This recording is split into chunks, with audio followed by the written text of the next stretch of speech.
Welcome everybody. Hello. It's nice to see you all after all the breaks that we've had, and this is going to be very exciting because I want to take off from where we left off last time.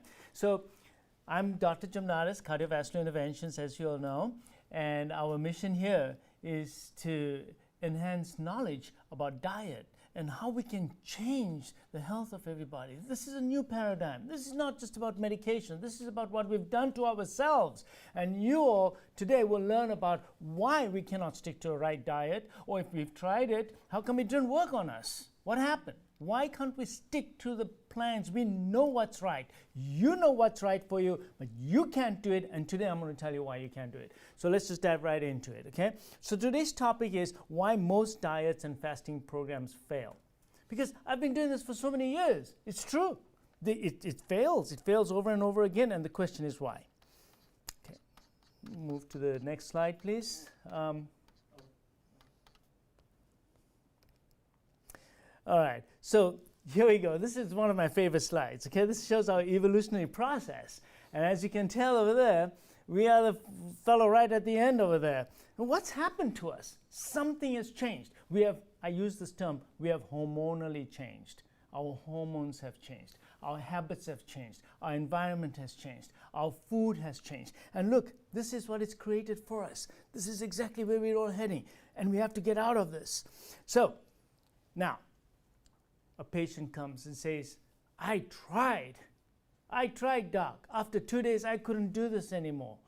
And then you go into more and more questions. Why? You know you have a problem. And you know that dieting and fasting is needed. There is a problem. And you know what you need to do about it. You've done it before, perhaps, but you can't stick to it. You fail your program. And then you get mad that you failed. You give up.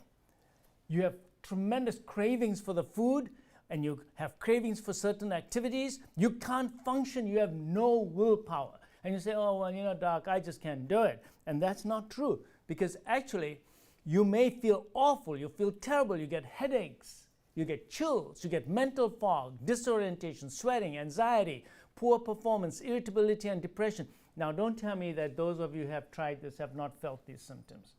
You have felt these symptoms. And your relationships suffer. So many people tell me that I have a problem at home with my spouse or girlfriend or boyfriend or even a parent, and their relationships suffer. And then they feel terrible and they blame it on the low sugar. I'm having a low blood sugar. That's why I'm feeling so terrible, doc. And then you feel better. You go and eat again. You go and grab something. You feel so much better. Ah, I felt so good now, right? And say, oh, I got back my sugar. So you blame that sugar. And then you start feeling guilty. Then you're ashamed that you couldn't do it. You start hating yourself. You become isolated. And some people actually make themselves isolated. And then sometimes they feel terrible. Others don't feel bad. They're actually well-functioning addicts. Well-functioning addicts. There are addicts that are walking around. They may have gambling addiction, or they may have sexual addictions, or they may have even cocaine or drug addictions, and they're functioning just fine. You'd never know about it. But suddenly the wife finds that there's a whole lot of bottles in the bathroom, or all of a sudden you find out that, oh my God, he's got this gambling habit, and all of a sudden there's no money to pay the bills. There are functioning addicts. A lot of us could be functioning addicts as well. So I'm going to show you that some of these symptoms that you are having actually is because there is a subtle, very subtle onset of addiction. It is so insidious, you don't even know it's happening to you. You don't even know it's happening. So perhaps you're addicted to food. Perhaps you are addicted to food. We don't think about it that way. Perhaps I can't do this because I am addicted. And is it the type of food? Is it a component in the food? And are there substances in the food that cause an addiction? Or is it because the food has been converted into a product? And therefore it's no longer food. So today I'm going to try to throw some light on this. There are foods that will addict you. There are components in the food that will addict you. And yes, it's a product. You are consuming products, not food. And because you're consuming a product, you become addicted to it. There's chemicals in it. There's substances in it. The formation of it has changed. You know, the consistency of the food has changed, and hence it's no longer real food, and therefore perhaps you are being addicted. So let's go and take a look at some more. So the importance of eliminating processed foods. Why? Why is processed food so bad? I blame processed foods for possible addiction. Processed foods cause high insulin levels. We've talked about that in my previous talks. It causes weight gain. It causes metabolic syndrome, toxicity and inflammation in the body, intestinal dysbiosis. What does intestinal dysbiosis mean? Which means that the bacteria in your intestines, they change as a result of what's getting down there into the stomach and into the intestines. So because your bacteria change, you change, because you are a symbiotic relationship between your physiology and the physiology of the bacteria. So perhaps they changing. As a result of their changes, can you get addicted? Yes, you can. Are there chemicals released by those bacteria that get released into your bloodstream and can affect your physiology? And the answer is a definite yes. Because remember that almost 50% of the micronutrients that are floating around in your body have been either manipulated or produced by the bacteria in your gut, and then it gets into your bloodstream. So don't think that your physiology is just your physiology. It's your physiology is a sum total of yours plus all the physiology of the bacteria and everything that it's doing. You're a symbiotic relationship. So that's very important. And could addiction cause behavioral disorders? Of course it does. Behavior changes when you're addicted. Just think about it. If someone is addicted to cocaine, for example, or intravenous heroin, his entire behavior is going to change. There's going to be denial. He's going to be doing certain things that you would never expect him to do. He's going to be manipulative. This is so important that in order for me to talk about weight loss, in order for me to talk about maintaining your diet and changing your physiology and your biochemistry and your hormones, I got to talk about some addiction. Because I want to reverse my metabolic syndrome, I want to reverse diabetes, I want to reverse sleep apnea, I want to reduce the risk of cardiovascular disease, degenerative joint disease, dementia, and even some cancers. Because if we do not lose weight, if we do not metabolically get back to the way we need to be, we are in deep trouble. Losing weight is not the only goal. Let me explain something to you.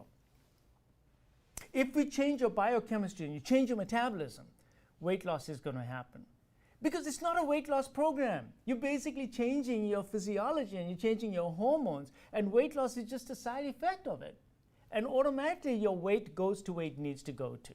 What changed it first was the biochemistry, the hormones, and your entire body's system changes. Then the weight loss happens. So, what are processed foods? How do you define a processed food? This is so important. This is of utmost importance. We should be telling this to all the children who are watching. Processed foods, they are not found in nature. Not found in nature. So anything that's in a packet, a box, manufactured in a factory that comes ready-made, that's a product.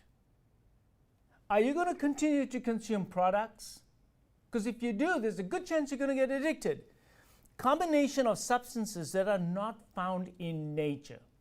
For example, combination of fat and sugar. Name me one substance that's in nature that is fat plus sugar. Name one. Can you name one? There's not one substance that occurs in nature with that type of combination. Now, when the body sees these combination of nutrients coming in, how's it going to react? So there's lots of biochemistry I can talk about. I can talk about the mitochondria, and the mitochondria is being bombarded by the sugar, but then along come the fats also. It's causing like a congestion on a highway, and these poor mitochondria cannot function properly. And what symptoms you're going to get when you get mitochondrial dysfunction? You're going to get fatigue and tiredness and lack of energy. I'm just giving you one example. But these combinations, these unnatural combinations cause an unnatural reaction in your body. The body is superbly designed to handle nutrients in certain combinations as they come in. For example, I've talked to you about fiber before. I told you that there are two types of fiber, soluble and insoluble fiber. So when the fiber is mixed in with the food that's naturally produced, the fiber goes in, it forms a little mesh in the duodenum so that the sugar that's mixed in and the carbohydrate that's mixed in with the food does not get exposure to the K cells in the duodenum. So the duodenum doesn't see all that sugar, so it doesn't send a signal via GIP to the pancreas to say, hey, give me all the pancreatic juices you got. Give me all the insulin you possibly got. It doesn't do that. There's a small reaction. So the pancreas produces a small amount of insulin. Why? Because the fiber prevented that sudden surge in the insulin production. And then as the food goes down, it slowly gets absorbed. So there's this nice slow dissipation of the nutrients into the bloodstream. That doesn't happen when you eat foods without fiber, without its natural state. You see, nature makes these packages because it's designed that way. And we then have our body because we evolved in this way 2.5 million years ago with those nutrients to be able to handle those in that package, the way it comes. So the combinations of fat and sugar are an unnatural combination, modified by man, made into a product such as flour. There's no such thing as flour out there in nature. The steel mill got invented, as I told you all before, in the year 1860-something. And since then, the incidence of degenerative joint disease, heart attacks, myocardial infarction, and diabetes gone off the roof. Look, even when you masticate your food, the mastication produces a certain amount of grinding down of the food, but it never makes it into a powder. There's no way you got that great teeth, do you? I don't have that kind of teeth either. So what happens is that this powderized stuff gets right in there and creates this tremendous surge in hormones because it doesn't know what to do with it. This is totally unnatural. Now, if you give pellets to the rats, their response in hormones, their weight, activity, everything is totally different than if you give them the same food in a powderized form. Same grams, same weight, but in a powderized way. So the more refined the product is, the greater the release all of a sudden. So all flour, in my opinion, all flour should be avoided. Not only is the flour bad for you for this reason, but it stripped off everything, the endosperm. You took out the germ, you took out the outer bran, and you're left with that pure carbohydrate, and then you ground it way, way down. And that's what flour is. Flour is a survival food. It was made so that you extract all these things so that now it can last forever. So now you can put it in a sack and you can get it through winter, and you can actually survive through winter. It's a survival food, but now we use it every day. Every day we're addicted to this, and I'll show you how we're addicted to it. So flour, chemicals added, salt, sugar, colorings, sweeteners. Sweeteners are addictive too. I'll show you. Sweeteners are addictive. You know people who are taking diet Cokes and they just, diet drinks and sodas, they just cannot. Oh yeah, I got off my regular sodas, but now I'm on diet sodas. So how much diet soda do you have? I have about 4 of them a day. You know, I just go through the day with my diet sodas. I'm doing. You're addicted. You're addicted because the same sweeteners, such as sucrose, get to the brain, to the dopamine centers, which will come to you in a second, but they stimulate the same place as sugar does. So what happens? The sweet taste in the mouth. So in this case, it's not the calories that are going in there. It's not the sugar that's going to the dopamine center. It's the taste. Insulin is already going to get secreted, and you're already setting up an addiction. So even with these sweeteners, there is a small insulin response. It's a cephalic phase. That sweet taste on your tongue causes all that. And then in anticipation, you become more hungry because you get certain hormones secreted into the bloodstream, such as orexin, for example. But basically, the long and short of it is, diet drinks don't make you lose weight. Diet drinks don't improve your physiology. Diet drinks actually make you more addicted, and you end up eating more and gaining more weight, and your physiology does not get better. So that's just another example. We add caffeine and preservatives and processed oils. Caffeine is an addictive substance. Well, I don't have to tell you more about caffeine. You all know about caffeine already, right? Preservatives. These preservatives that are in our food, why do you need a preservative? Why do you need a preservative in the food? Because you're looking for something that's processed, got a long shelf life, right? So they put some chemicals in it, so it'll last forever. Yeah, so you take some of those French fries and you put them out there, and they'll still be there a month later, nothing's happened to them. Nothing. It's still like that. Even the bugs won't eat it. And they don't go bad because they've got the wrong oils in them. They got the vegetable seed oils in them that keep them just the way they are. And did you all know that sugar is a preservative? That's why you add sugar to everything. All processed foods have sugar. Why do they have sugar in them? It's not just for your taste. It's because they also want to preserve the food. Right? It's a great preservative. You put something in molasses or sugar, it's going to stay there, right? So it's a preservative as well. Salt is a preservative too. So all these preservatives and all chemicals that they add to it, the antioxidants and everything else, they all are not unnatural. They are like putting stuff into the mailbox that have a zip code that you've never ever heard of. What does the post office do with it? Doesn't know what to do with it. Body doesn't know what to do with these things. Processed oils. Let me tell you about a little bit of processed oils. You all should go and look at some YouTubes on how processed oils are made, such as for any of these vegetable oils. They call them vegetable oils. There's not a single vegetable oil comes from vegetable. Yeah. But they call it vegetable oil because you are all suckers. You're going to go and buy it. Oh, it's very, very, very good for me. It's vegetable oils, right? It's not animal oil. Because you all have been indoctrinated into thinking that animal oils were bad because they're saturated, but these are polyunsaturated. But in order to make them, they got to process so many seeds. And from the seeds, they're very high in omega-6, very high in omega-9, and these are pro-inflammatory. Not only are they pro-inflammatory, but they also are addictive. This is something else that nobody knows. If you take rats, I know we are not rats, but I do talk about rats a lot because I read so many studies on rats. And if you give them their food and they're mixed with vegetable seed oils, they're more likely to become addicted to it. By the way, I'll tell you something else. When I was a fellow, we used to do research, and on these rats, you want to create a model for cancer. We used to give them vegetable oils. It grows cancers.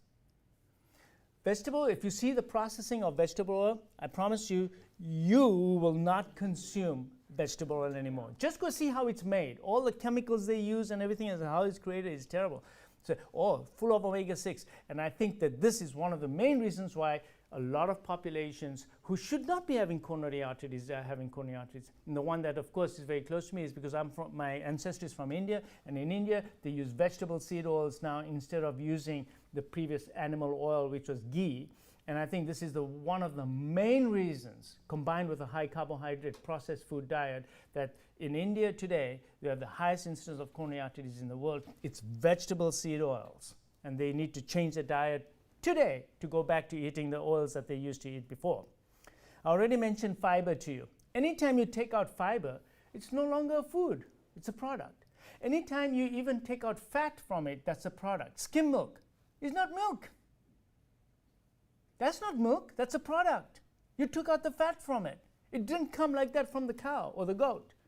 So these are all products. They're unnatural. They're not supposed to be like that. Show me a cow that gives you milk without fat. There's not one. Highly palatable foods. When the cereals first came out, Dr. Kellogg said, this is the first pre-digested food we have. Yeah, it is pre-digested. It's on your tongue, it's already in your bloodstream. I mean, it's so fast, it's so ultra palatable. It's not supposed to be like that. Who said that it's supposed to be like that? That, oh yeah, it's so processed, so you can just put a cereal in your mouth and it's already causing your blood sugar to go up. Your body is supposed to work on it. That's why we have such a long intestine. Others, you'll have a short little intestine. But we don't have a short intestine. We have a very long intestine. And we have all these different hormones in there. And we have bacteria. And this is a process by which that is supposed to slowly go through before it gets into breads, chips, cookies, all pre-digested foods. They're all pre-digested. And now, let's move on and show. So do these altered foods have a different metabolic process? And yes, they do. I already told you that real food has less insulin production, therefore less obesity, less diabetes, less addiction, and no unnatural combinations and additives, and they are nutrient-dense packaging. They have everything in them. They have the fiber, they got all the vitamins in there, and they got the starch in it there as well, all in one package, the way it is found in nature. And then early satiety. Oh, that's very important, early satiety. So early satiety means that you eat that food and you feel full, so you're not going to overeat. You cannot overeat that. If I give you a proper piece of steak, nice one, grass-fed, I bet you if I give you this much, you won't be able to finish it. But if I give you a processed food, you'll keep eating, keep eating, keep eating. Half an hour later, you can keep eating. An hour later, you'll come back for more. You'll never be satisfied. You'll never be satisfied when you're eating processed foods. All right, so how can you get addicted? So we now know from animal studies and from other functional imaging studies that there are neurological changes that occur in the brain. Wait a second, you mean to say your brain is being rewired by the processed food? And the answer is yes. So why would nature get you hooked onto processed foods? Why? Why would I get hooked on it? What's so good about it? Well, because they are caloric dense, they're very high in energy, okay? And in a time of caloric density, more than 20,000 years ago, actually more, even more than that, there weren't calories around. Man had to forage for himself. He had to make a hunt and kill, so there weren't any calories around. So when there were calories around, there you go. The body said it's going to reward you for finding the calories. But you had to work hard to climb up the tree to get to the honey, or you had to really chase down that wild boar and kill it.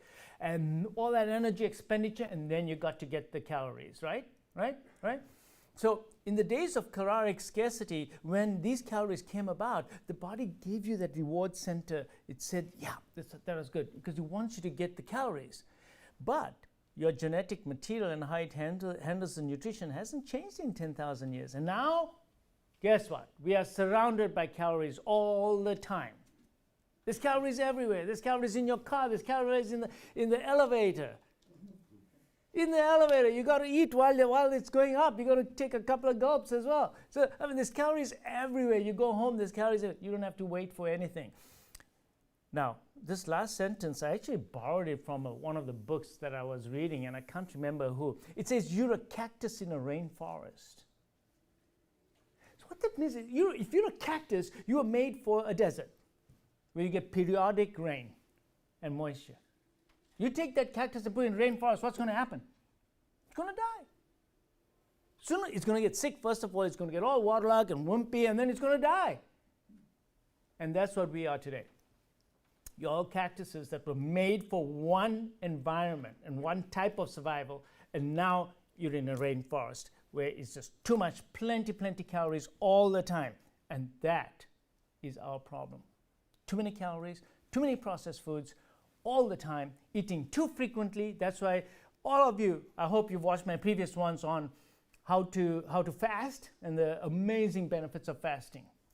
You are made to fast, by the way. I mean, I say this every day, that your body was supposed to have a hormetic stress on it. A hormetic stress means some sort of a stress. 20,000 years ago, what was the biggest stress? Not having enough food. So one day you eat, one day you don't eat.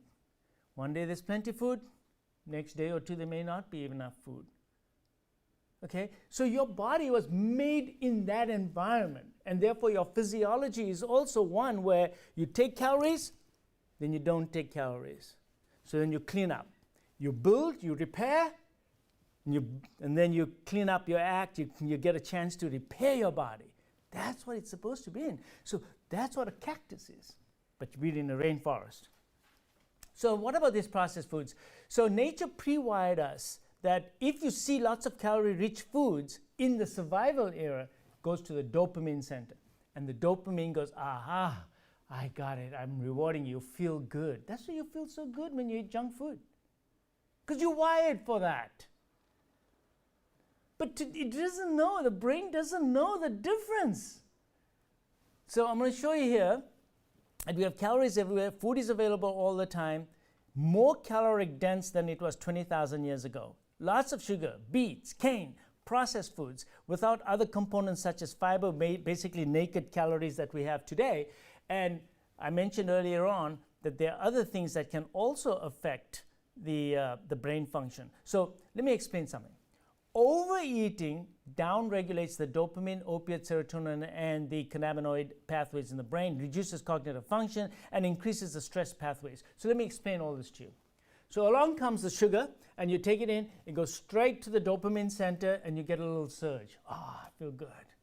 You rewarded yourself, you feel fantastic. Next time you eat the sugar, it's going to take a bigger amount of sugar, larger load, to get that same rise. The third time you're going to do it, again, more and more. So you develop tolerance. So now it takes more and more to feel good. And that's how you become addicted to it. Now the body, anytime you get something, there's a counter-regulatory mechanism in the body. So if you're getting the reward, then guess what? You're going to pay a price. And what price are you going to pay afterwards? So it's a seesaw, right? So you get some reward because you ate all this. Well, guess what? There's a buildup of chemicals in your brain that are going to do the opposite thing so that eventually get balanced. So the good, you're going to feel bad also. So there's a time lapse in which those chemicals that would make you feel lousy, depressed, tired, sleepy, all those molecules accumulated as the counterbalance. But if you still keep giving yourself a high every few hours, these on this side just continue to accumulate. This was beautifully illustrated in a book. It's called The Dopamination. And I encourage you all to go and read this book. It's fantastic. But it shows you how the constant dopamine hit that we are getting from constantly eating processed foods and all those calories is causing this dopamine center to become more and more less tolerant. So you need more and more stimulation, and you build up all these chemicals. Now what happens is if you don't eat that, you got all these chemicals that are built up, which are the opposite of reward. You feel lousy, you feel depressed, you feel irritable, you can't concentrate on anything,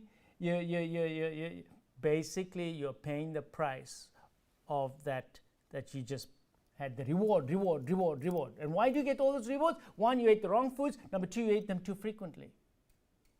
It's all to do with the brain and how the brain reacts to these things. Now, in a true addiction, what also happens is that there are electrical pathways in the brain that connect from one part of the brain to the other. So the dopamine center has rostral connections that go to the prefrontal cortex, for example. Now, if you're an addict, do you want to have a lot of insight? Does the body want you to have insight into your addiction? That, oh yeah, I'm an addict and I shouldn't be doing this and this is wrong and I'm feeling this. No, it doesn't want you. It wants to make you dumb. So what it does, it downregulates your prefrontal cortex. So when you're eating all these foods, it's just like a junkie who's taking cocaine. He doesn't know. He's got no insight because he's got no frontal lobe function. He has no reasoning power. He has no willpower either to stop because his brain has truly changed as a result of the addiction. There are true structural changes and biochemical changes in his brain because of this addiction. Now, whether you're taking cocaine, amphetamine, heroin, cocaine, I already mentioned, sugar, preservatives, all the same. Caffeine, all the same. They go to the same center. The brain doesn't know the difference. So the after effect is the same thing. You get that addictive effect. Frontal lobe function goes down. Your entire brain has actually truly changed. And this is the problem that I'm saying. And hence, that's why when I question these people, I did my residency and we used to see drug addicts. These guys are behaving like a drug addict. I never believed it until I started reading this book. And this book was all about addiction. And I said, oh my God, this is real. I didn't believe it. I did not believe this was possible until I started reading about it. And now it is so well established. But unfortunately, it's going to take years before people realize this. So the stress pathway, which is the opposite pathway of the reward, causes cortisol secretion. And it also causes other hormonal secretions as well. And it creates a stress pathway. Now, if you look around you, stress is ubiquitous. Everyone's stressed out. Now, I know that life is stressful. But I say to you that part of the stress response is also the food that you're eating. All these comfort foods cause stress also. So you may feel comfort for a while. Well, guess what? You're going to be really stressed out later on. And we know that from caffeine already. You feel really good. There's always a price to pay. Your energy goes down. After 2 to 3 hours, your energy goes down. There's always a price to pay. The body is a homeostatic mechanism, right? Homeostasis, which means that there's a seesaw. Everything has to balance out. You get a little reward, there's a price to pay afterwards. No wonder people are depressed. No wonder they can't function so well. No wonder they. This is all because of addiction. This is all because of addiction. Now, there is life in stress too. But I'm telling you that the food is one of the reasons. Right. Now, the evidence of addiction of high caloric density foods. 3 dopaminergic pathways are activated in addiction, identical to regular drug addiction. The mesolimbic system, the mesoacumen system, the nigrostriatal pathways. So basically, you want more of it. Your whole functioning changes. You crave for things. Your actions go for it as well, just like a real drug addict. And your decision-making and execution of function changes. See? You just become an automatic person. Now, how many people do you know that just on the way home, they can't help it. They have to make that left turn, and they got to go into the fast food store to get the soda drink, and they got to get their foods, the fast foods. And you know these people, and they have to eat it on the way home. And then you ask them afterwards, were you really hungry? No, I wasn't. But they do it. They do it because they're addicted. And the sad thing is they don't even know that they're addicted to it. That's my problem. That then they become desensitized by the repeated administration of the same initial reward, causing tolerance. It is so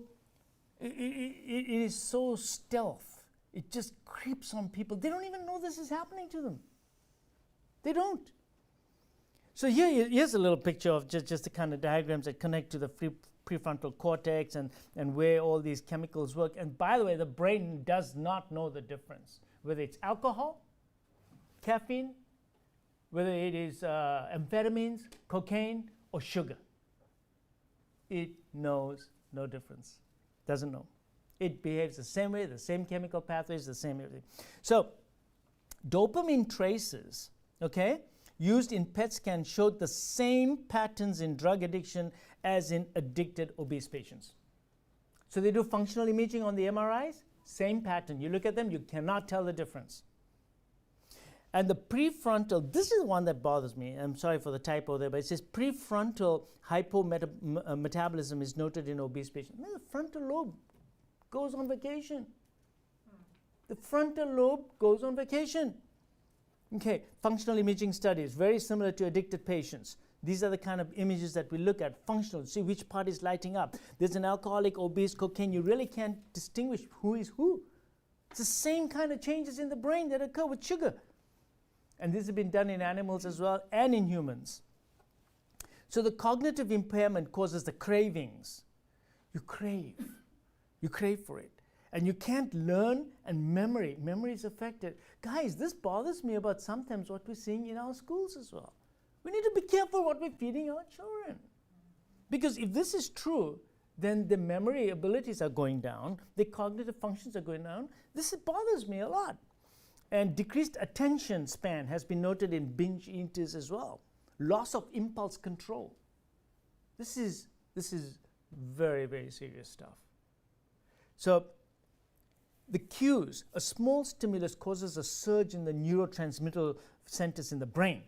So you even think of food and you get that response in your brain. And they release these hormones, orexin, leptin, insulin, and even advertising of foods. You see it, and that's your cue. You're a robot, and you go for it. Or you get home, your arms stretch out for whatever your fast food is, and you just start eating. And then you say, wait a second, why did I do that?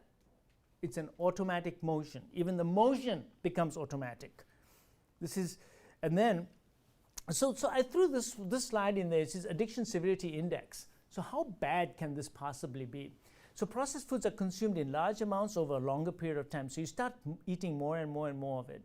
There's a persistent desire or unsuccessful attempts to cut down. I mean, they try to cut down, but they can't. That's an addiction. A greater deal of time is spent in activities necessary to get the processed foods and consume them, and a greater amount of time to recover from the effects. You get cravings, strong desires, and then you get recurrent food consumption causes failure to fulfill obligations. You know, folks, sometimes I've seen people, it affects their work. Their food habits are affecting their work, home, or school. So it actually affects them. It affects relationships as well. Husbands and wives argue. They have problems because of the food, because of the behavior and eating habits. So they have persistent what we call interpersonal problems. Social, occupational, and recreational activities are given up because now they just can't do it, and they don't get enjoyment from that anymore. Because the only enjoyment they're going to get is from the processed food. So what happens? It downregulates the enjoyment from other things.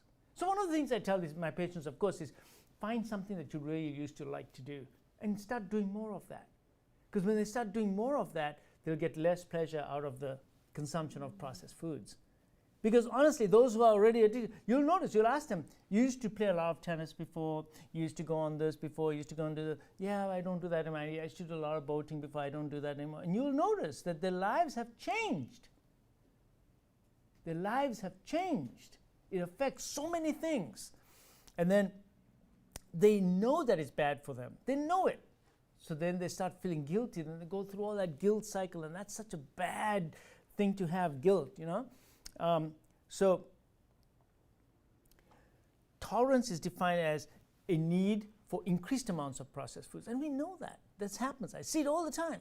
And then less and less benefit from it. So you just don't feel good until before you used to drink this much coffee, now and 2 cups maybe a day, now you drink 4 cups of coffee a day.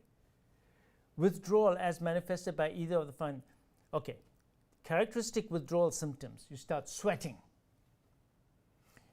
You start getting hangry. Yeah, you get hangry. That's a withdrawal symptom, my friend. I'm sorry. There's no denying about it. Processed foods are consumed then to relieve the symptom. I feel so much better when I went to eat. Why would you get hangry? You think your sugar level dropped? It's not that your sugar level cannot drop unless you are taking insulin injections, or you have reactive hypoglycemia, or you have an insulin-producing tumor in your body. So most of the patients, when I'm trying to do this on, they're often diabetics, so I sometimes put a continuous glucose monitoring on them. And I show them that, look, when you felt bad, your sugar level was 100 or 80 or 90 or 110. This is not your sugar withdrawal. This is something else that's causing your problem.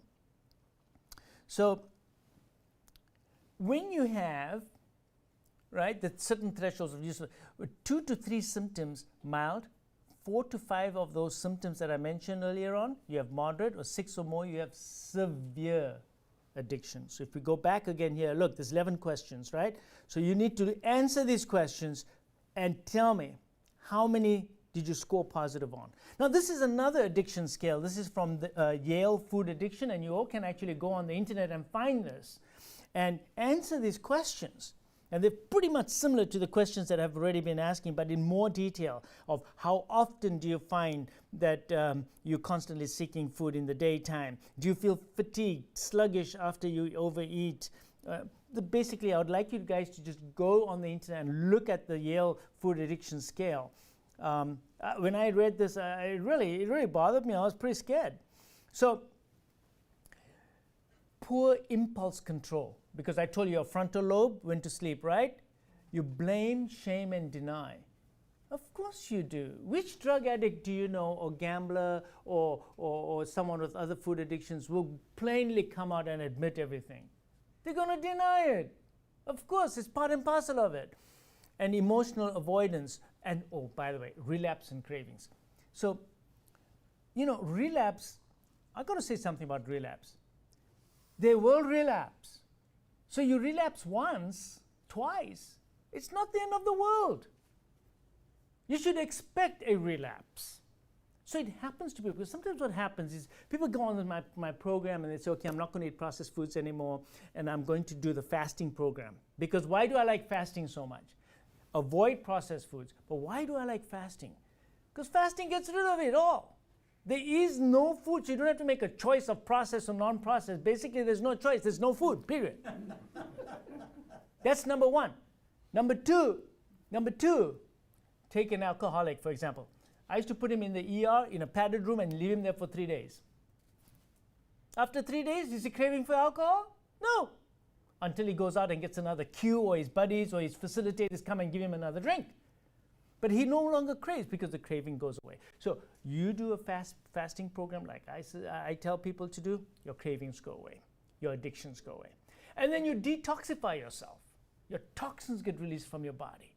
And remember that it takes 3, 4, 5 days for all your hormones to start coming back down. Your leptin levels, which you got leptin resistance, for example, takes a while to come down. Your adiponectin levels need to slowly come back up again. All these take time. They're not going to happen in one day. So this is very important. So I say that, these relapses that people have are to be expected. But sometimes people get a relapse and then they give up. Now, how many times do I see this day in and day out in my office? Doc, I tried. I felt terrible. I couldn't do it. After I was eating once a day for 3 days, and on the 4th day, I just started eating 4 times a day again.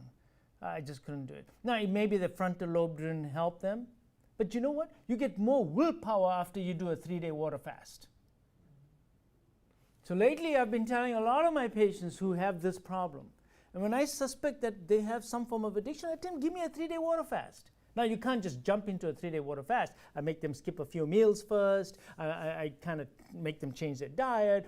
And then under medical supervision, I tell them, okay, next week I want a 3-day water fast from you. And that breaks the cycle. That seems to break the cycle. A 3-day water fast. So you will find that after 3 days, on the 4th day, he's got more willpower.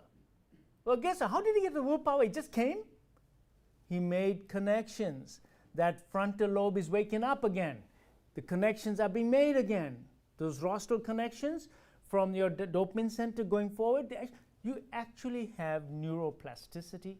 And of course, fasting increases your brain-derived neurotropic factors, so I know all the chemistry behind that too. But basically, the long and short of it is you change as a person. By doing that 3-day water fast, getting out of the addiction, and your brain actually changes. Your brain actually changes structurally, and of course how you think changes as well. So now all of a sudden you have more willpower. Oh, I can do this. Okay, so muted taste. Vegetables taste bitter to the individuals. Yeah, of course, if you're addicted to sugars and other bad foods, and you hate the taste of vegetables. Financial problems, relationship problems, social problems, employment problems, physical illness, mental illness. We kind of talked about that a little bit, so let me just move right on. So sugar, salt, fats, bad combination, right? Bad combination.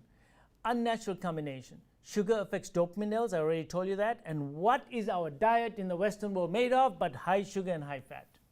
Bad combination. That combination causes addiction. Because the fats cause addiction, and then the sugar cause addiction. And which fats? It's the polyunsaturated more than the saturated fats. It's the polyunsaturated fats that cause that. So chocolate, caffeine. Look at this. At the bottom it says cannabinoid-like fatty acids. Where do they come from? Processed oils. That's all from processed oils. Yeah? Dairy and cheese. What's wrong with dairy and cheese? That's ice cream, sour cream, cream, cottage cheese, yogurt, and butter. They contain chemicals called casomorphins. They actually addict you. So you crave for the cheese. And how many people do you know who are actually, I have to have my cheese piece every day. I'm addicted to cheese. I love cheese. I can't live without eating cheese. I'm telling you, they're addicted. And that's because of that. These morphine-like molecules are found naturally in milk. Of course it's supposed to be in milk. Why? Because you want your baby to get addicted to you, so when the baby comes, it suckles longer, he's going to get more nutrition. Right? So being a baby being addicted to milk is normal. We shouldn't be eating milk anyway. But you concentrate all those casomorphins in cheese. Cheese is the concentrate. Now you're getting so much casomorphin. No wonder you get addicted to cheese. Wheat gluten, they have gluteomorphin. Wheat, how many people do you know who cannot stay without bread? They smell bread, they go and eat it. They see bread, they got to go eat it. And if there's a loaf there, it's going to be gone. They'll finish half the loaf in one evening. And guess what? A whole half loaf. They're still hungry. I told you, it'll never satiate you. And they put those gluteomorphins, they go to the same parts of the brain as all other drugs go to. Wheat, rye, kamut, spelt, barley, corn, bean flour, lentil flour. They're all the same thing. Look, what's the common thing there? It's flour. Don't eat flour. So, what other foods are addictive? Because we're talking about addiction now. Sweeteners. You never thought that sweeteners are addictive, right? I never thought they were addictive until I did the research. There it is. All those sweeteners, right? They are all addictive. You eat foods rich in these sweeteners, you'll eat more of those foods again, and you will not be able to live without it. And snack foods, all snack foods are a combination of all the previous chemicals I mentioned. And they're all full of omega-6, processed vegetable oil, so you can preserve it completely. They're full of salt, and they are all full of sugar and other preservatives. Particle sizes. I already mentioned particle sizes, that they're really bad for you, right? Because you don't want to eat foods like that. You want to chew it. You want to masticate your food. That brings me to something else, juices. Now, why on earth would you drink juices? There are no mixers out there in nature on trees hanging over there. There's only real fruit. And they come packaged ready with the fiber. So now all of a sudden, all those calories go into your body all at one time. And then, oh yeah, you know, so my patients come to me sometimes and they have these green juices or whatever they're making at home, and they'll put, oh yeah, I put a banana in it, I put an apple in it, and I put some other spinach and other things in it. It's just made it all green, and it's absolutely great. So I said, okay, so take a picture of it all before you juiced it. And it's a rich big pile. I said, now tomorrow, don't juice it, just eat all those things. Doug, I can't eat all that. I said, thank you very much. Then why are you putting all that down in 4 gulps? Why? Why are you doing that? The only time you should be juicing is when you have no teeth. All right? Then I'll let you juice it. Yeah. So the other things that are processed and are very addictive, distillation. What's distilled? Alcohol, high fructose corn syrup. Very addictive, high fructose corn syrup. I already talked about that in my previous lectures. Crystallization. You crystallize something, it's addictive. It's man-made, it's artificial. Sugar. Sugar is artificial. Sugar is not natural. Sugar cane is natural. Molasses are natural. They come out of the cane. You take that sugar cane that you grow in your backyard, you grow some sugar cane in your backyard, and you can put it through that little machine and take that juice out, and you can have a little bit of that. Okay, fine, not a lot, but just a little bit of it is okay. There's nothing wrong with that. It has a lot of minerals in it as well. But crystallized sugar, crystal, it became crystallized so that you can transport it. You can't transport molasses, but you can transport crystals, and you can preserve them for years. 20 years later, the crystals are still there. So that's why it all happened. It happened for convenience. This didn't happen because it was good for you.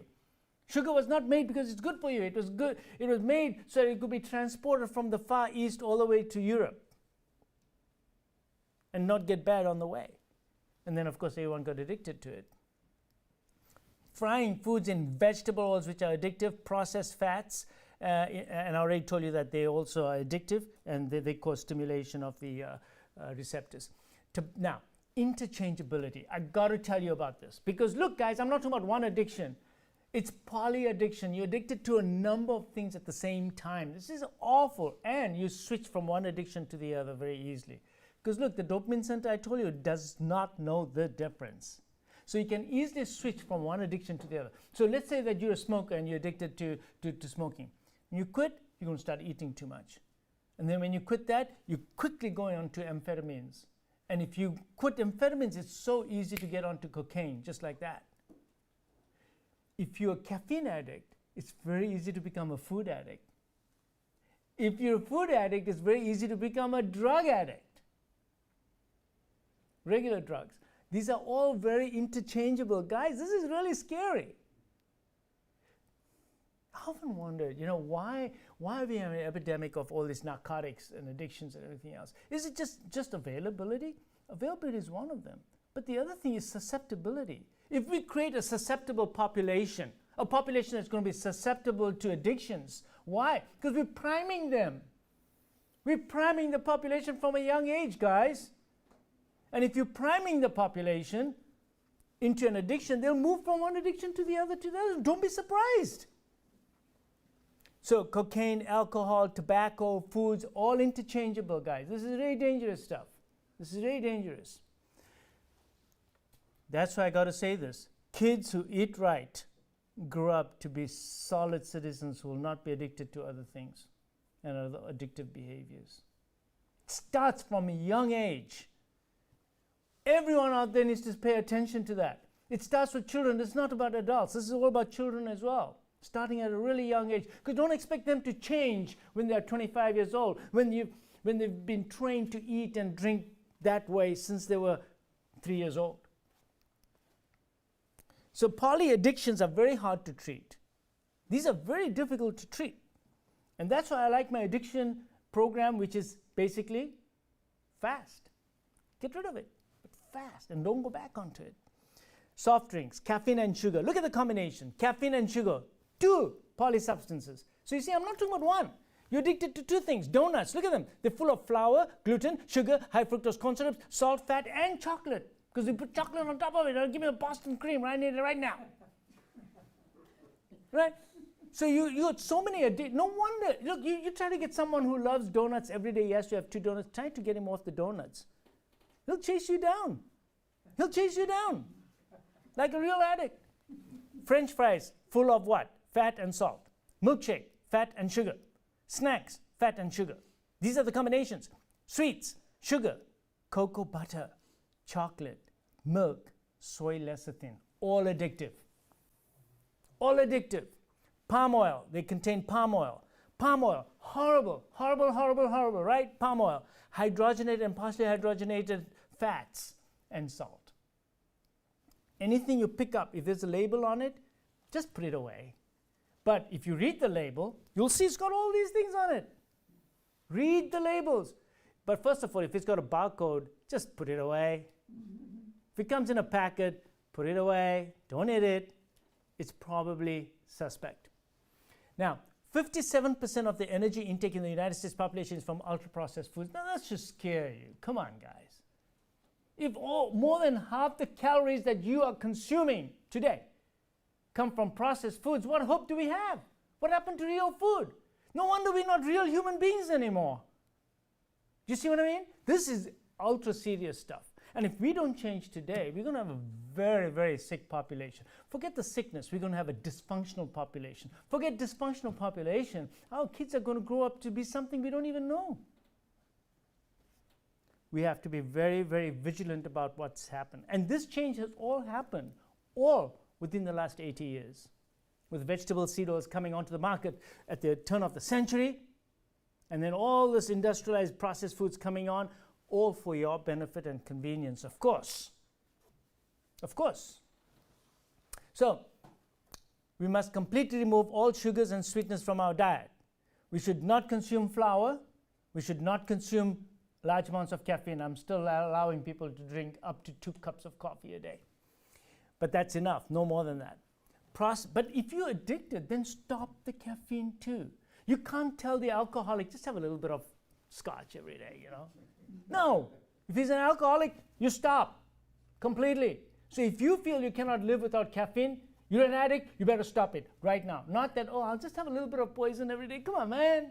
No, you don't do that. Starches, sweet potatoes, squash, bran, rice, quinoa, buckwheat, all these starches, avoid them, avoid them. Puffed grains, all cereals. Your children must learn to have proper breakfast, not cereals. No cereals. Cereals are not a healthy food. Abstinent food plans. So what happens with these cereals? Same thing, they get sugar addicted. Those poor kids are getting sugar addicted from the time they can't even read and write, and they're already addicts. Nuts and seeds. So if you're allergic to them, you don't want to eat too many nuts and seeds. And be careful what kind of nuts you consume. You know, the nuts are walnuts, pecans, pistachios. I love pistachios because they are very high in prebiotics as well. What do I mean by prebiotics? Prebiotics are the chemicals that go into the gut on which the bacteria feed. So pistachios have one of the highest concentration of prebiotics. That's why I like those nuts. So I love pistachios. You should all consume some pistachios every night, right? Yeah. And then soy. Typically GMO, processed, except for tempeh. Avoid soy. Soy is not a health food. Potatoes in all forms, such as French fries, chips, baked and mashed. So processed. We don't want that. We want to eat apricots, pears, apples, peaches, oranges, and grapefruit, tangerines, blueberries, and raspberries, and that too you should consume in season. No melons, kiwi, banana, and grapes, which are typically given to you as a healthy fruit plate. So when I go to a restaurant and say, give me a fruit plate, that's what I'm going to get. All the bad stuff, full of sugar, and no, just terrible. By the way, the bananas are the #1 fruit in the United States, right? Overrated. Completely overrated. Oh yeah, it's high in potassium. No, exactly. There's 30 foods that have more potassium in it than bananas. So, all right. Desired food plants: cold pressed oils, olive oil, avocado oil, flax seeds, coconut oil, and sesame oil. These are good oils, okay? And they're cold pressed. Avoid vegetables and seed oils such as grapeseed oil, sunflower, canola, safflower, cottonseed oil. So even your nuts that I was telling you earlier, I don't mind the nuts, but watch your label. Because if it is roasted in cottonseed oil or soy oil, you're just getting a whole bunch of omega-6 into your body, which is pro-inflammatory. So go and get your nuts raw. That's how they're supposed to be, raw, not roasted. You can roast them yourself at home. Then you know what you're eating. Yeah. So desired food plants on vegetables: asparagus, onions. Onions have a lot of inulin. You know what is inulin? It's a prebiotic, right? So prebiotics, look, you're eating not for yourselves only. You're eating for your bacteria. And you hope you're getting the theme here, right? Now you eat those processed foods, the only one that's really hurting yourself is you, and you're hurting your bacteria as well. But when you start eating the right stuff, your bacteria are happy, you get a nice diverse microbiome, and these are the foods you should be eating: onions, broccoli, Brussels sprouts, cauliflower, cabbage, carrots, celery, beets, lettuce, spinach, pepper, eggplant, tomatoes, cucumber, and zucchini. Now, of course, some people can't tolerate nightshades, but that's the exception. So if you don't tolerate it and you feel bad, then you come talk to an expert and we'll tell you, okay, maybe you need to cut out the nightshades for now. But generally speaking, these are the good foods, right? Good vegetables. Because remember, there are some foods with lectins in them, and so you all know about Dr. Gundry's books and about the lectins, and you know that if you're going to eat lentils, you've got to pressure cook them so you kill all the lentils in them. You know all about that. We've talked about that on previous talks. What is the Paleolithic? Why do I like the Paleolithic diet in general? Because it eliminates all the addictive foods. It's found in studies to be better than a diabetic diet. Better than a diabetic diet. Because the dietitians have been giving us the wrong diet. So these poor diabetic patients are being told they've got to eat all these carbs. What are you doing? That's his problem. So I get really frustrated when my diabetic patients come and say, well, I got to eat this, because I was told I've got diabetes, I got to eat all these. I said, no, you don't need to eat those. Your body will make all the glucose that it needs. You stay away from all those sugary foods and starchy foods. You don't need them. So a Paleolithic diet is better than a Mediterranean diet also because grains and dairy are eliminated. Grains are not what they're made out to be. And dairy, I told you, we are the only people who are still drinking milk from another mammal even though we're adults. Milk was made for the babies. And cravings are eliminated quicker, and there are less relapses because you get rid of your addictive foods. So choose the diet that you want. That's fine, as long as it doesn't contain addictive foods. The best diets in the world are natural diets without addictive foods in it. Because look, otherwise you can go on a gluten-free diet, you can go on a vegan diet, and it's full of addictive foods. Do you get the picture? Or, oh yeah, I'm on this diet, but it's got all the addictive foods in it. So you can be on a vegetarian diet, you can be on a South Beach diet, you can be on any diet, but if they contain addictive foods, you're back to square one. So there's so many people that come to me who are vegans and vegetarians, and it's horrible. They are so sick, they're so addicted to food, and they're vegans and they're vegetarians. No wonder why they're so sick, right? So we got to choose your diet, just eliminate the processed foods. Cravings are eliminated much quicker when you have foods that are whole without any of those. Avoid the queues. So don't go shopping if you don't have to. And stay away from those inner aisles. And in the home, stay away from the pantry. And don't go to the break room. And don't ride straight home. Don't stop by any fast food place. And avoid the people and food pushes. That's a very big one. Oh yeah, she gets together with a friend or he gets together with his buddy. Next thing you know, it's the beers and the pizzas and everything comes out, right? Oh, come on, buddy, you got to do this, man. No. The answer is no. People pushes. Push people pushes away. Just put them away. Get them away. And face your delusions. Once you get off the addictions, your brain will wake up. You'll become smarter. You will see. So you know what? I tell people till I go blue in the face. But when I make them do my 3-day water fast and I get them off these, all of a sudden clarity comes. When clarity comes in you, then you are going to stick to the diet. Until then, it's a headache because it's like he told me to do that.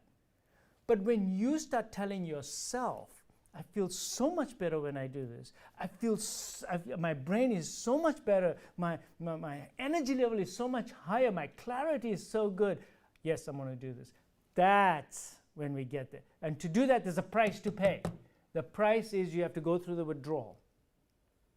You're going to face it. There's going to be a withdrawal.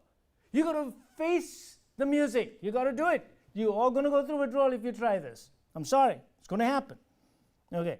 So, eat outside your normal structure. That's the first thing I tell them. 1 o'clock, you eat your lunch. Don't wait for 1 o'clock. One day, go 12 o'clock. Whoa, 12. Next day, go 2 o'clock. So you're messing up that schedule inside your brain. That's how you get off addictions. And then one day, just skip the lunch completely. So don't be so because what happens are those ghrelin levels will go up exactly at the times that you normally eat.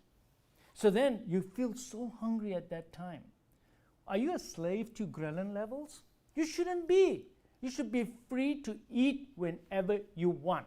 Not be a slave to all those drives in your body. So the way you do that is you eat outside your eating structure. So one day you get home early, and you get home early and your food is there ready to go and it's only 4:30, 5 o'clock. Heck, have your dinner.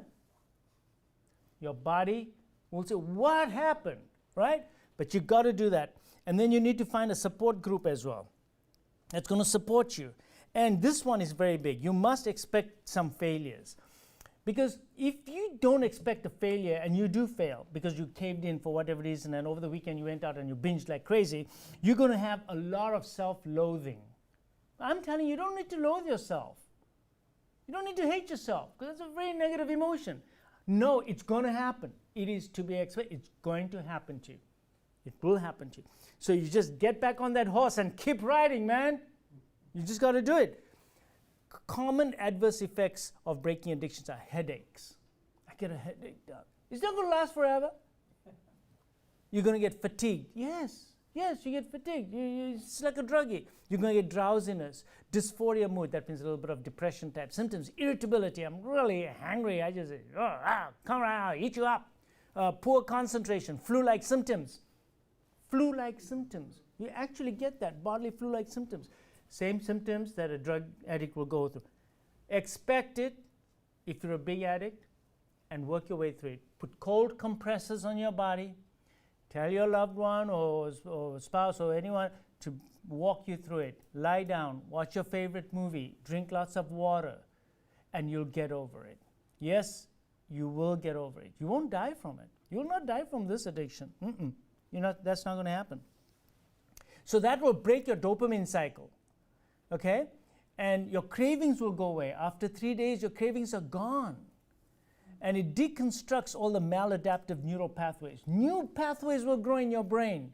You'll restore the neurochemical homeostasis. You'll restore your leptin levels. See, a lot of us have leptin resistance, just like insulin resistance. Our leptin levels are so high they just don't respond anymore. Our leptin levels start coming down and start responding.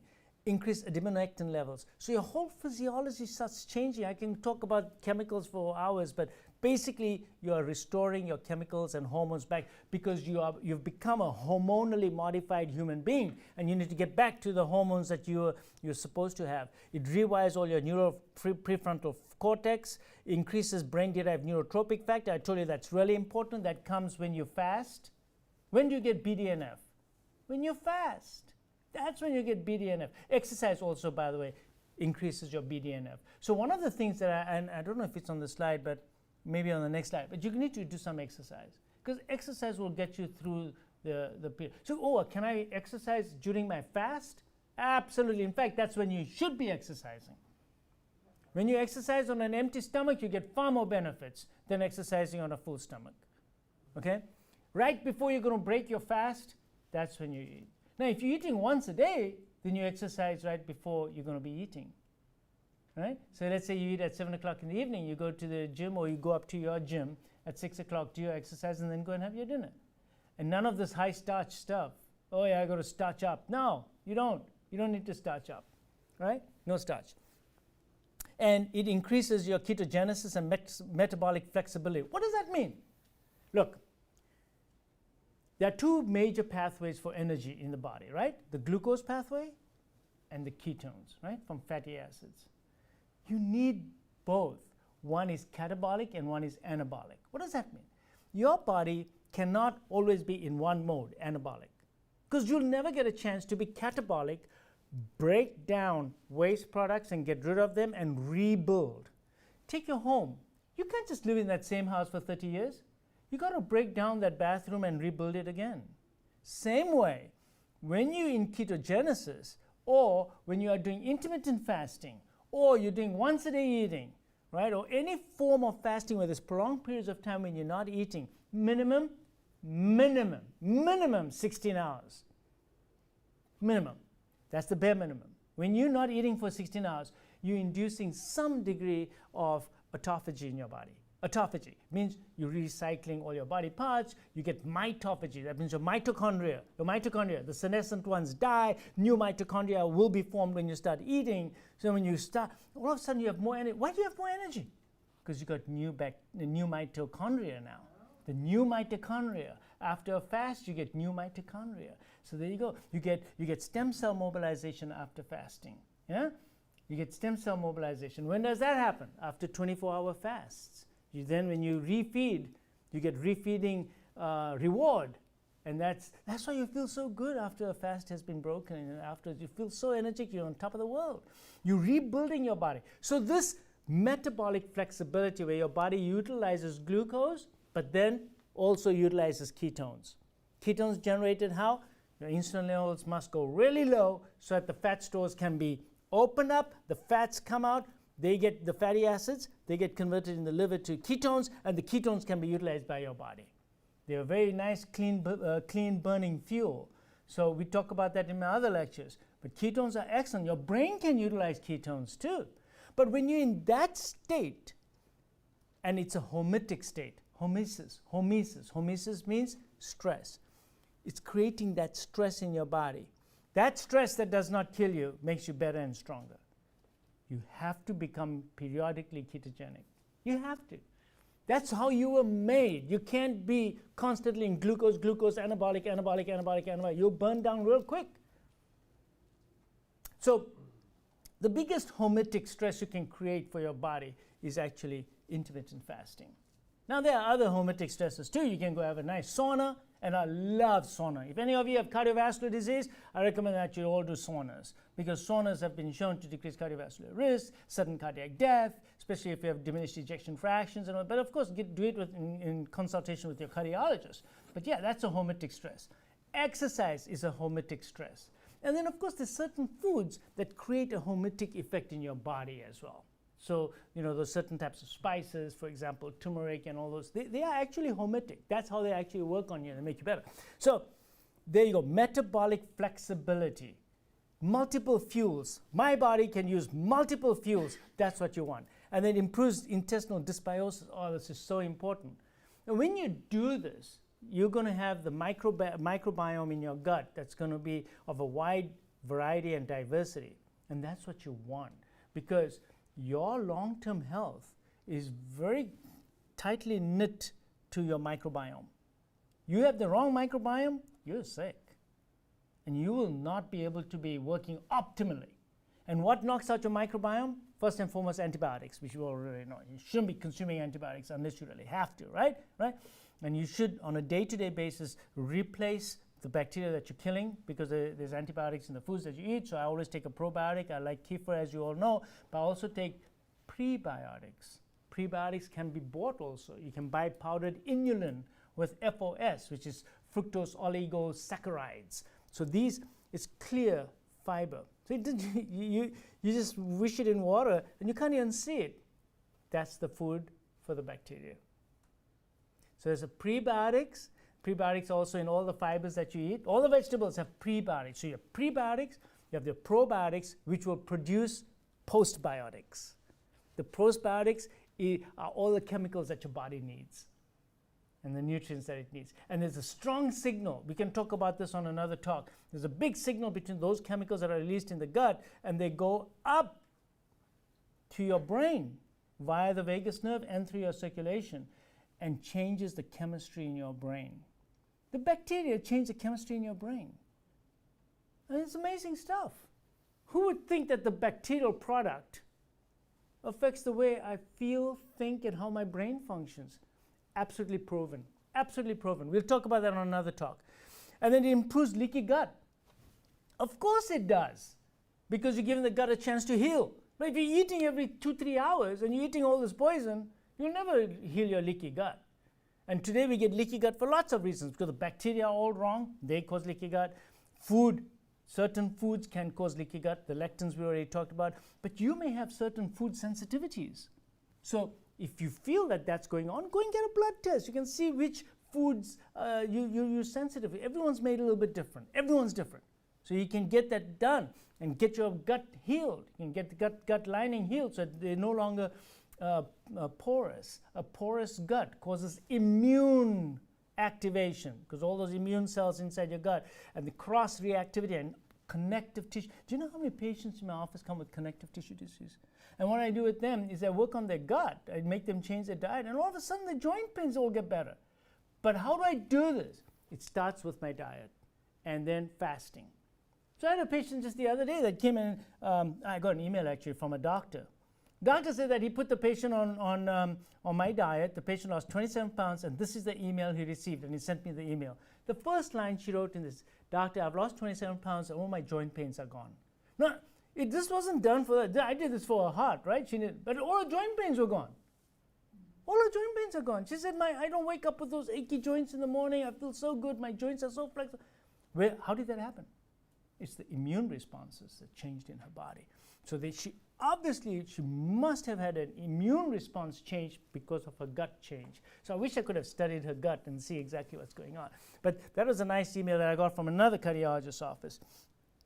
Okay, so fasting for addiction. Why? Because it also induces autophagy. I already talked about that. Mitophagy. It induces the weight loss, positive self-esteem. I told you you're going to feel better about yourself after you've done it, because your frontal lobe's working now. And all those depressive nonsense in your brain's gone. You've worked out all those chemicals, all those counter-regulatory chemicals that built up in your brain because of the addiction and positive, dopamine. All these other chemicals have had a chance to work out. When they've worked out of your brain, now your brain can function normally. So long as you're addicted and you're constantly eating and you're dopamine, those other chemicals don't get a chance to go down. They're constantly accumulating. Hence you feel depressed, tired, fatigued, even suicidal. So you get that improved self-esteem, mood, depression, less pain, improved sleep, eliminates fatty liver, gets rid of sleep apnea. Heck, who wants to sleep with a mask all night long? I don't want to sleep with a mask all night long. Got better things to do. Improves insulin sensitivity, reverses your diabetes, and eliminates toxins. So fasting eliminates toxins. So not only does this program for addiction help that, but so all these toxins. So some toxins are eliminated very quickly, okay?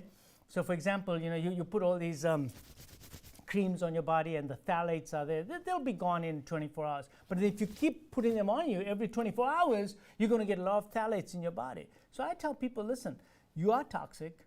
Stop using those unnecessary chemicals on your body. So they're gone. Other plastics that are inside your body, they also slowly start coming out. All these organophosphates in your body, all these from your garden and from insecticides and pesticides, all of them will get a chance to get. How are they going to get out from your body unless you fast?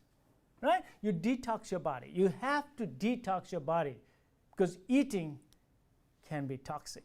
So you need to detoxify your body. Okay, and then of course fasting promotes the metabolic flexibility, which I mentioned in the earlier slide. So you've got to see that previous slide. So this slide is just talking about adiponectin, and it's just science basically, but the long and short of it is that you want to get rid of insulin resistance, and you want to get rid of your inflammation. You want to, you want to activate the AMPK, and we can talk all about that on other days. Oxidative stress needs to go down. To protect the pancreas. And this is a little bit about autophagy. Just a little slide to remind you all that autophagy, which is what comes in after you've done some fasting, especially for addicts, it induces all these positive changes, right? It cleans up the cells, so you get less infections, less fatty liver, less diabetes, less neurodegenerative changes. You get less, even cancer, because you're killing off the cancer cells. You're killing off the cancer cells. When you're not feeding yourself, cancer cells die in your body because they need food. And which food do they need most? Sugar. That's right, sugar. So you're not feeding them sugar, they starve. Cancer cells die. Yeah. So there you go. So immune system gets better, cardiomyopathy gets better, and there's less aging. So I want to stop here because I can talk for hours on this. But you know, the purpose of talking about addiction was this, that yes, I love my fasting program, and it's worked on hundreds and hundreds of patients, and I thank everybody because I get all these emails and messages saying how fantastic they feel and everything else. But I think that those who might be addicted may be missing the boat. I want to bring addiction to the forefront to let people know that down from your kids down to all of us, there's a subtle addiction. Get out of addiction. Develop metabolic flexibility. Change your habits. Become a free person who can eat when he wants or she wants and no problems. My body is flexible. If I don't eat today, I'm not going to drop dead. I have that flexibility. Develop that, and you'll get all these different benefits from it. Stop eating anything that is addictive. You know all the foods that are addictive now, no processed foods basically. I think processed food addiction is going to be talked about a lot in the future. So look out for that. But I thank you all very much, and I'm going to stop right there. Thank you so much.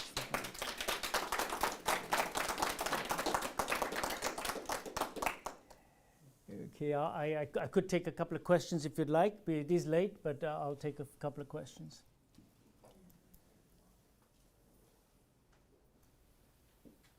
So, Dr. Jamnadas,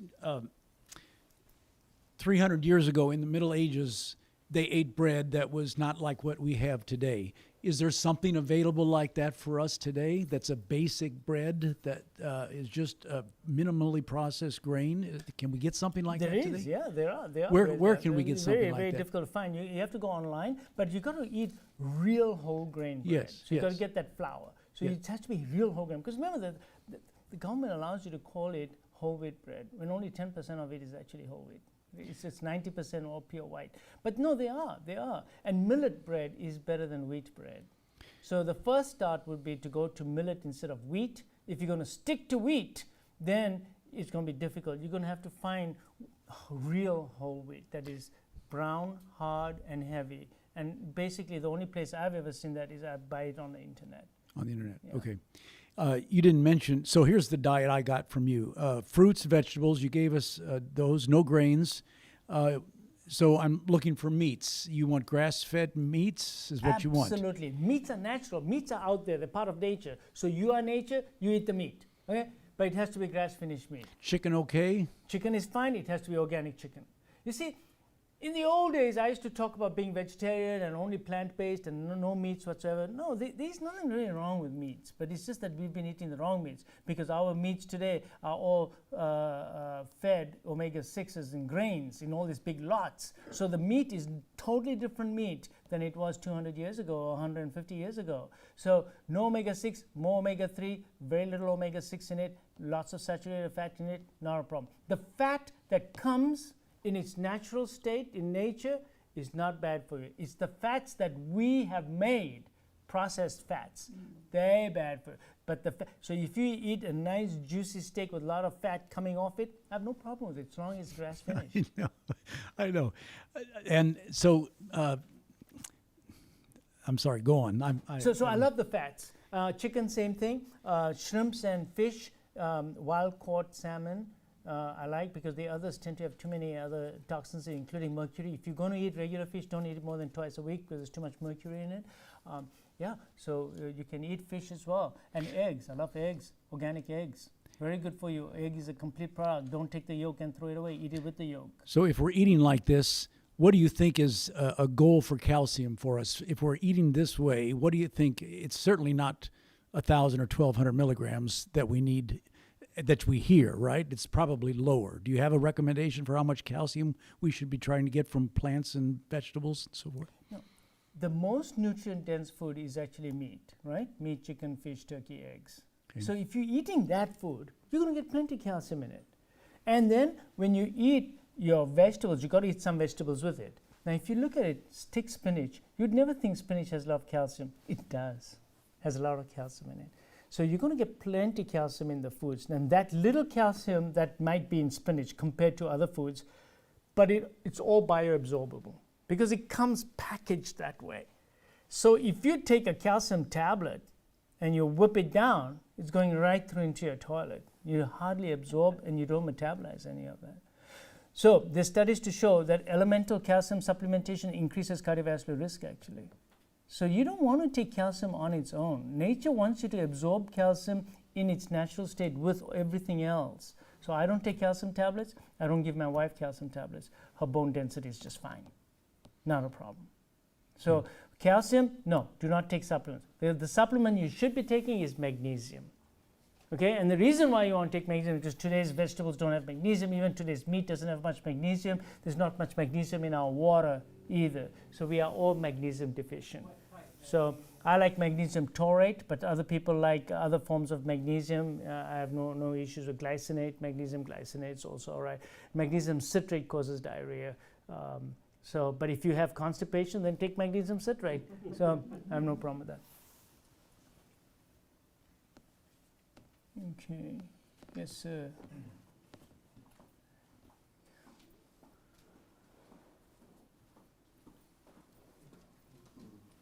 Hello, thank you for your talk. It's very awesome, lots of information. My pleasure. But you threw me on two things, like I ate a lot of spaghetti squash, and then I saw the sweet potatoes. So I wondered if you could elaborate on that. And then I also heard you say I put lotion on my body every day, but I'm wondering if I'm putting toxins. Yes. Okay, the first part is spaghetti squash. I love spaghetti squash because that's made from squash, and squash is a whole product. I have no problem with that. And all you've done with it is made it look like spaghetti so you can eat it. So I have no problem with that whatsoever. So the spaghetti I have no problem with. And the other food you mentioned was? Sweet potatoes. Sweet potatoes, okay.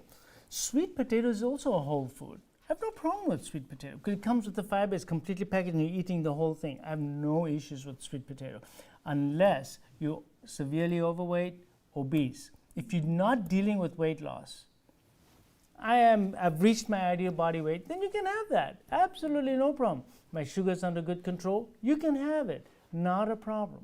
Not a problem. Because you're getting fat. Now, white potatoes have a much higher glycemic index than sweet potatoes. So generally speaking, I don't like too much potatoes. But sweet potatoes, I have no problem with that. No problem with sweet potatoes. So you can have sweet potatoes. So you're okay with that. And it's not going to bump up your sugar. Now, for those of you who have continuous glucose monitoring, you notice that when you eat a regular potato, your blood sugar spikes right after eating potato. But when you take sweet potato, there is a small spike, but it's just a mild spike. I do like continuous glucose monitoring for that reason. So all of us have a slightly different physiology. If you're really concerned about which foods are really helping you and which ones are not, and you don't want to spike your sugar because that's your problem you're dealing with. Let's say you have insulin resistance, high insulin levels, diabetes, then I suggest that you get a continuous glucose monitor. You can buy it. It's about $500. So what you do is they put that little button on you, and you just monitor. You have your meal, you check it out, and you can see which one is causing that big spike in sugar. And you say, okay, that food does it, that food did it, that food did it. You can avoid those. So people who are doing that, I get great results when they do that, because now it's like a biofeedback. They're getting their own information back and it's changing their behavior. So continuous glucose monitoring is something I really endorse very much. And then the last question that you had was about your Lotion on our body. lotion. Yeah, you know what? You don't have lotion deficiency, my friend. These lotions were not made for anything but to sell it to you. And one, they have perfumes in them, and these perfumes may or may not be good for you, but what I don't like is phthalates. Those are plasticizers. That's what gives it that creamy texture. Those phthalates get absorbed. And you take a shower with the body lotion on it, and you do it like the ones that you use, right? Then urinate for the next 2 hours. You'll see very high concentrations of phthalates in them. So phthalates are plasticizers. They're plastics. They go into the body and they call estrogen stimulators. So they disrupt your insulin in your body. And that is why I don't like them. Because they anything that interferes with your hormones. You see, what did I say? You're a hormonally modified human being. Don't mess with your hormones. We don't know much about hormones. Anything that's going to affect your hormone, you should be very careful about. I don't mess with any creams, plasticizers on my skin. Now, unless you have eczema and you really have really bad skin, yeah, you can put that on there. But I saw another patient the other day using a lot of sunscreen. She uses sunscreen day in and day out. She said, I live in Florida, I put sunscreen in the morning, even in the afternoon. Her vitamin D levels were 20. 20. Besides that, I can guarantee you that part of her problems that she's having is because she's messed up her estrogens and stimulation, estrogen stimulation. So I told her, you got to cut this out, and you see how good you'll start feeling. So there's no natural. There are natural creams that you can buy that don't have any of the plasticizers and phthalate-free, plastic-free creams. They are available. You got to go to certain stores that carry those brands, but they are available. Yes. Growing up as a kid in Africa, we just used to put Vaseline, and Vaseline doesn't get absorbed. But Vaseline is a nice moisturizer as well. It keeps the moisture inside for my dry skin when we were little. That's it. What about glycerin for skin? Gold seal? Glycerin. Oh, glycerin. Glycerin's fine. Glycerin's excellent. You see? So the soap, for example, I use simple soap. Simple soap that doesn't contain anything except pure soap, and it's mostly glycerin. So I don't use the regular soaps because they're full of all these chemicals in them. The colorizers and too many plasticizers in them. So I don't use regular soap either. I want to be as natural as I can because the environment is giving me all the toxins I need anyway. You know, it's terrible, terrible. I'm going to do a talk on pollution, environmental pollution in general, and what we can do in our home. What can we do at home to prevent pollution? Because it's a lot of it is indoor pollution and in the food that we eat and the environment and things like this. What you put on your skin, what you put on your face, and what you wash your hair with, what you even wash your dishes with, your clothes with. And there's so many things we can talk about just pollution. So I'm going to talk about pollution as well. Because, you know, what's that got to do with the heart? It has everything to do with everything. You know, the heart is not just an organ. All these other things affect the heart as well, and the cardiovascular system. It affects the arteries. And you are nothing but a bunch of arteries that are supplying organs. If the arteries get messed up, that organ doesn't work very well. And all your arteries are the same, whether they're the heart, the carotid, the renals, intracerebral, they're all the same. We must take care of our arteries. You are as old as your arteries. That's why everything we talk about here is to keep your arteries nice and healthy. You're as old as your arteries. Keep your arteries healthy. Everything else will take care of itself. And we've just gone onto the wrong road. And it all started because, I told you before, it all started because of the bad information about fats. The wrong information about fats, because someone had to blame something because the president died of a heart attack. And then along comes somebody who wants to make a name for himself. Governor McGovern. And then, Ansel Keys had to make a big name about the fat thing, so he was the one who blamed it. And then these people took it to the legislature and made it rule now. Okay, we're going to do this, we're going to do that. And then the nation is so good. They followed it to the T. And here we are today. worse off than we ever were before. That's, you see, being a cardiologist, my biggest frustration was just this, that I can fix an artery if it's blocked. Well, what can I do to prevent that blockage in the first place? I had nothing. I had some. I always did some preventive stuff. But what I was doing was really just scraping the surface. It really wasn't doing much. So as I started reading more and more, I got so excited about all the different things, especially about diet. But now I'm getting into other things too. Fasting, which is not dieting. It's different. Fasting is different from dieting. And then I'm getting into other things, such as sauna, environmental pollution, how they influence your body as well. Ice dunks and how that can also improve your physiology. Sleep, heavy into sleep. I'm going to do one talk on sleep and how sleep, what is sleep and how should we sleep and how much should we sleep and how should we get to sleep and what can we do to get deeper sleep and how do you know you're even getting good sleep? How do you know the quality of the sleep that you're having instead of just quantity? What's about the quality? How do you measure it? And what are we doing to disrupt that? And how does that affect your cardiovascular system? And it's huge how it affects your cardiovascular system. So we're talking about sleep, we're talking about the environment, we're talking about your food, we're talking about heat, cold, supplements, herbs. So we want to kind of hack our body into health again using all these different modalities. And get rid of all these old thoughts that we had about, we were really misled. We were misled. Yeah. So thank you all for being such a great audience, and look for my next one. Okay, thank you. Thank you. Thank you all. Thank you. Okay. I just have to show you. This is his.